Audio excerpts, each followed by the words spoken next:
بسم الله الرحمن الرحيم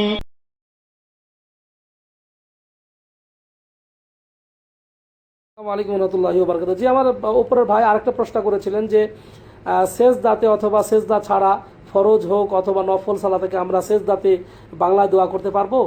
জি, যারা আরবি পড়তে পারেন, আরবি দোয়া জানা আছে, যতটুক নামাজের দোয়া প্রয়োজন এত না, নবী সাল্লাল্লাহু আলাইহি ওয়াসাল্লাম যতটুকু পড়েছেন, যতটুকু পড়তে বলেছেন, এতটুক যদি যথেষ্ট পরিমাণ কাউরি যদি আরবি জানা থাকে, তারা অন্য নিজ ভাষায় দোয়া করতে পারবেন না। একান্ত ওই ব্যক্তিরাই নিজ ভাষায় সেজদা অথবা তাশাহুদে দোয়া করতে পারবেন, অথবা অন্য জায়গাতেও রুকুতে বা অন্য কোথাও।